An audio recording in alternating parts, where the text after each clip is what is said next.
This time on Crime Inc. Watergate, the scandal that destroyed President Nixon. The Moors murderer's grisly crimes. The abiding mystery of Jack the Ripper and O.J. Simpson's infamous life.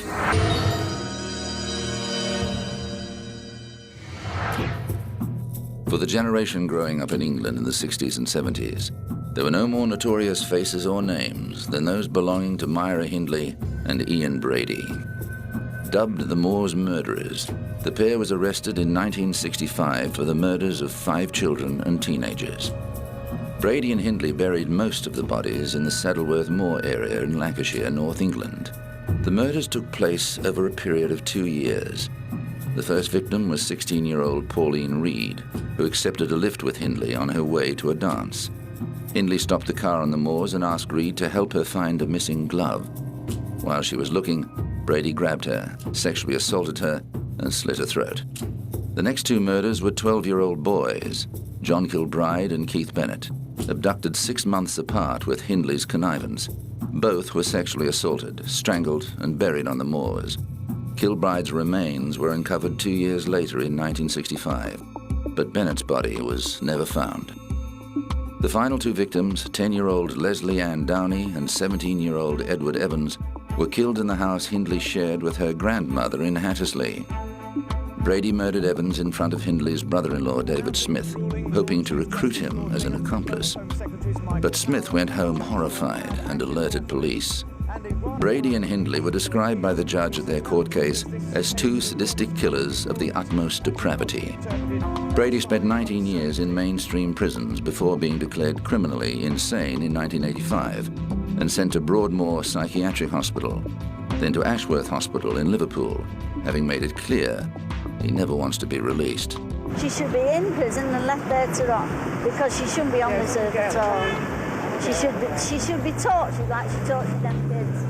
However, Hindley campaigned long and hard to get parole, with high-profile supporters such as prison reformer Lord Longford testifying to her change of character, but it was to no avail. Hindley died of a heart attack in 2002, aged 60, only a few weeks before a landmark ruling that judges, not politicians, could set minimum sentences, a finding that might have led to her release, according to QC Michael Zander.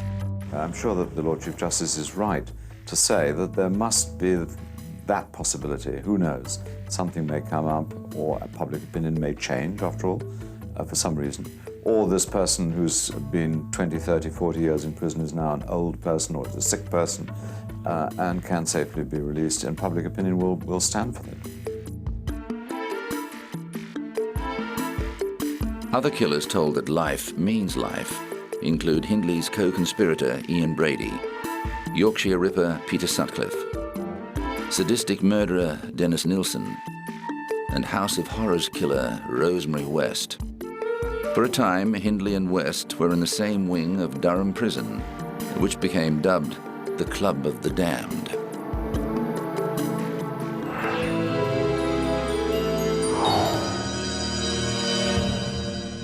Richard Milhouse Nixon was a junior congressman from California when he uncovered crucial evidence in the Alger Hiss espionage case.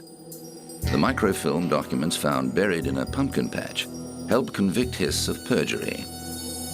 But never could Nixon have imagined that he would become a central figure in the biggest political scandal in American history. Nixon was elected to the presidency in 1968 on a platform of opposing the rise of anti-war and hippie counterculture and pushing for an end to America's military engagement in Southeast Asia. Nixon's 2 closest advisors were his chief of staff, H.R. Haldeman, and assistant in charge of domestic affairs, John Ehrlichman. White House counsel John Dean dubbed them the Berlin Wall for their Teutonic names and habits of secrecy. On June 17, 1972, 5 men were discovered breaking into the Democratic National Committee headquarters inside the Watergate complex. A few months later, along with the masterminds of the break-in, E. Howard Hunt Jr. and G. Gordon Liddy, the 5 were indicted for conspiracy, burglary, and violation of federal wiretapping laws. But when one of the men, James W. McCord, wrote to the judge claiming a cover-up of the robbery, the floodgates were opened, and the affair snowballed into a massive political scandal that reached all the way to the White House. It was eventually revealed that President Nixon and his government had been involved in an astonishing array of criminal activities, including campaign fraud, political espionage, and wiretapping of not only their political opponents, but also the press and ordinary citizens. A hidden Mexican slush fund was also discovered, used to pay for these activities, provide money for cover-ups, and buy the silence of anyone arrested. But it all began to unravel. In a Senate investigation, former staff members testified against President Nixon and his team. G. Gordon Liddy served 4.5 years in jail for his part in the conspiracy before reinventing himself as a radio talkback host, actor, and political strategist, and writing a best-selling book. In 1997, he returned to the Watergate complex to commemorate the 25th anniversary of the break-in and broadcast his nationally syndicated radio show from the lobby. Baldwin had a transceiver, and we had a transceiver. And Mr. Baldwin spotted the police officers who were, coming down toward the thing, and he was doing what he was supposed to do. He was calling over and saying, okay, he asked, he said, are our guys dressed in hippie clothes? And we said, no way our guys are dressed in hippie clothes. They're all dressed like businessmen. And he said, well, there's hippie clothes people coming, and he said, and they got guns. And that's when we're trying to get a hold of these people, but they had turned down the gain on their transceiver, so they couldn't read all these things. And finally, we just heard one little phrase from them. They were whispered, "They got us." And that's how we knew that, it was all over. As it turned out, it was all over for Nixon's presidency too, although it took another 2 years for the Watergate evidence to mount up. It was revealed largely thanks to Washington Post reporters Bob Woodward and Carl Bernstein, and their infamous anonymous source, W. Mark Felt, codenamed Deep Throat. Nixon continued to deny knowing anything about the Watergate crimes. I had no prior knowledge of the Watergate break-in. I neither took part in nor knew about any of the subsequent cover-up activities. But others testified otherwise, and White House counsel John Dean became the star witness of the Senate Watergate Committee, implicating both former Attorney General John Mitchell and President Nixon in the cover-up. As Dean had no evidence other than his notes, his testimony was not given much weight until it came to light that Nixon had recorded many of the conversations he had had during his presidency. The tapes were subpoenaed by the inquiry and contained shattering revelations, including evidence of illicit campaign contributions, secret bombings of Cambodia, and widespread illegal wiretappings and harassment of Nixon's opponents.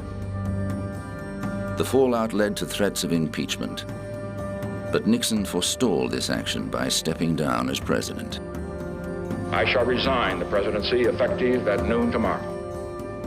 7 former presidential aides were indicted for their role in the scandal, and 4 of them, including Haldeman and Ehrlichman, were convicted and served jail time.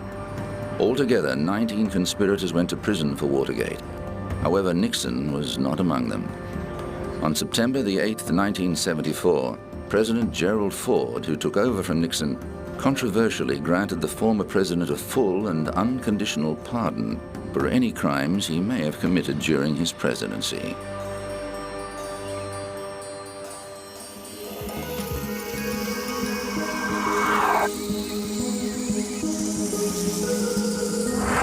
Coming up, O.J. Simpson's infamous life.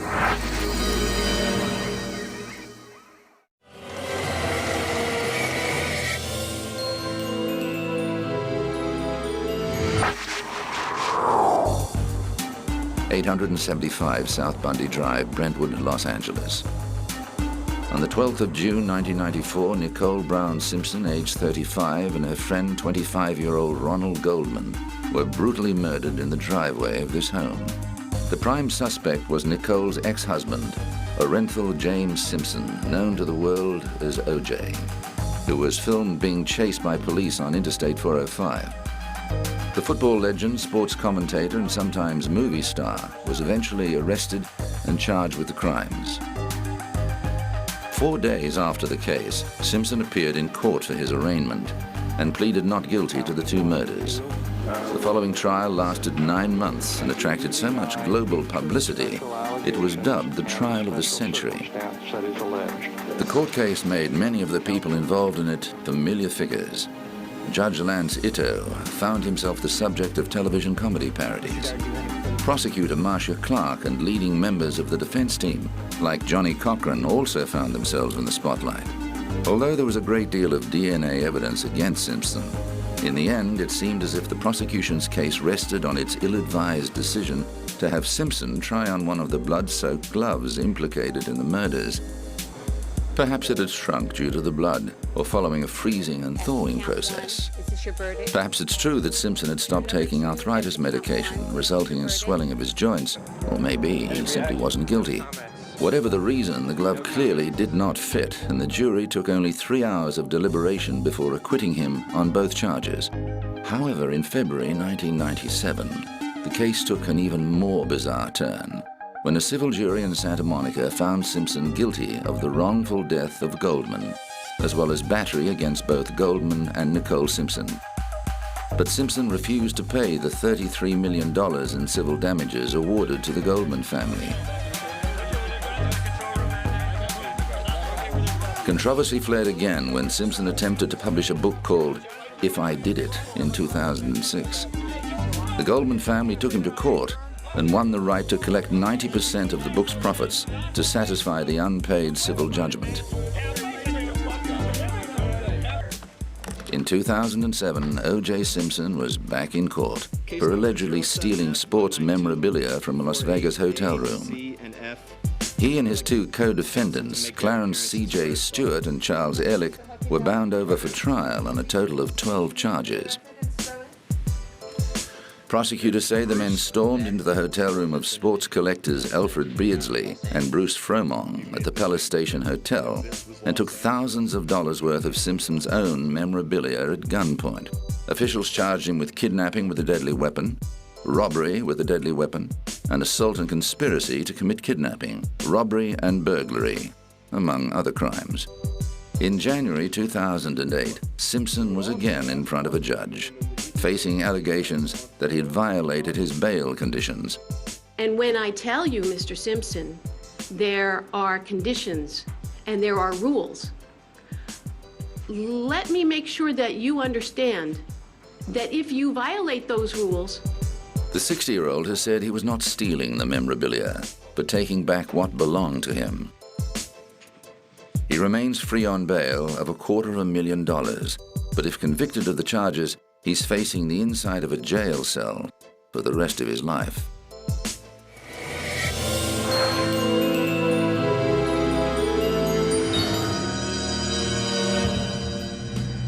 On the 30th of May, 1996, Sarah Thornton walked free after serving 5.5 years of a life sentence for murdering her husband as he lay in an alcoholic stupor. An appeal over her original conviction saw her murder charge overturned in favor of a manslaughter verdict. If the truth had come out 6 years ago, 7 years ago, look how much pain and time and money it would have saved everybody. Sarah Thornton admitted stabbing her husband Malcolm with a kitchen knife as he lay drunk on the sofa at their Warwickshire home in 1989. She said it was her husband's violent behavior towards her that caused her to snap. However, during sentencing, the judge found her responsibility for killing him was diminished, not because of provocation, but because she suffered from a severe abnormality of mind. A jury of 8 men and 4 women deliberated for 6 hours before returning the verdict. At a press conference after her release, sitting next to daughter Louise, Thornton said she believed justice had been served. The 5 years I got, for me, yeah, I think that's fair. I'm not saying that every woman should be sent to prison, but for me it was fair. I took a life at the end of the day. But Malcolm Thornton's family was disappointed with the result. People get 15, 20 years for armed robbery. 5 years for taking someone's life. It's disgusting. While Sarah's walked free, it's not a total victory because she hasn't proved she was a battered wife. She's proved instead that she's got a severe personality disorder. Although there was much publicity about the use of provocation as a defense in Thornton's case, ultimately, it didn't set a legal precedent. This cannot set a precedent by itself. It is a trial by a judge and a jury at Oxford Crown Court. The precedents are set by higher courts, in the Court of Appeal, for example. Although Thornton celebrated her freedom, she said she was unable to forgive herself for causing her husband's death.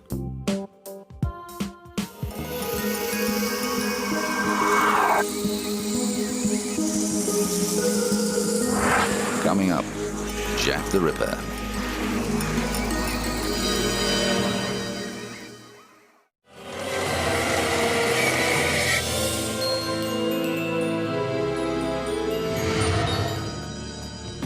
Does the name Bucks Row mean anything to you? How about the name of the person most commonly associated with it, Jack the Ripper? This is Whitechapel, the area in the East End of London where a number of women working as prostitutes were mutilated and murdered towards the end of the 19th century. To this day, there remains much debate about not only who Jack the Ripper really was, but which of the women in the Whitechapel murders were actually his victims. Out of the 11 bodies, though, there's a group known as the Canonical Five. These are believed firmly to have been the Ripper's victims. Mary Ann Nichols, nicknamed Polly, was the first of these, killed on the 31st of August 1888, 5 days after her 43rd birthday. Her body was discovered in the early hours of the morning on Bucks Row. Bucks Row, which has since been renamed Durward Street, was a back alley in Whitechapel, a couple of 100 meters away from the London Hospital. Some of the original buildings and brickwork still exist today, including a low brick wall stretching east from the board school. Polly's body was found near the wall's corner. Whitechapel is now home to a niche tourist industry as people come from all over the world to take guided tours around the sites of the murders. Number 2 of the Canonical Five was Annie Chapman, who also had a nickname, Dark Annie. She was found on the 8th of September, dead in a backyard in Spitalsfields, with her uterus removed.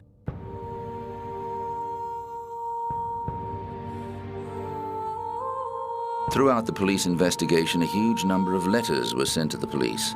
Most of them were declared hoaxes, but there were a handful that the police took more seriously.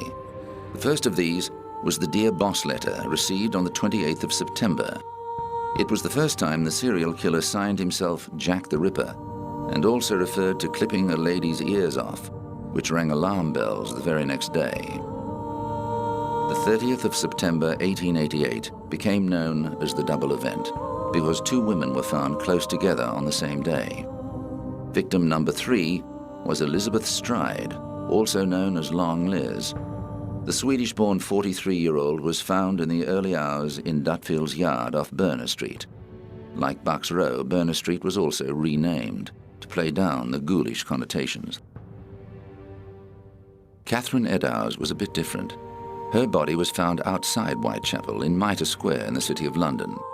This was the furthest west of all the murders, and the fact that she was found on the same day as Elizabeth Stride has made some ripperologists, as those who study the case are called, claim her body as proof that there wasn't just one Ripper, but at least 2 killers at large at the same time. The Royal London Hospital on Whitechapel Road still has some crime scene drawings and plans of the Mitre Street murder. It was Eddowes' corpse that persuaded the police that the Dear Boss letter was probably genuine. As well as missing a uterus and a kidney, she was found with 1 ear severed. The next missive attributed to the killer was the Saucy Jack postcard, which was delivered on the 1st of October and referred to both ear removal and the so-called double event. Journalists already knew those details, however, so the card could still have been a hoax.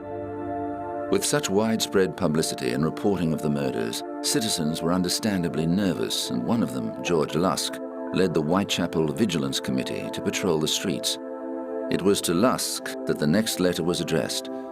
It is widely thought to be the most authentic epistle, largely because it arrived accompanied by a box containing half a human kidney. The writer made a gruesome claim about the other half. "I fried and ate it," the letter said. "It was very nice." The last of the Canonical Five was Mary Jane Kelly, nicknamed Ginger.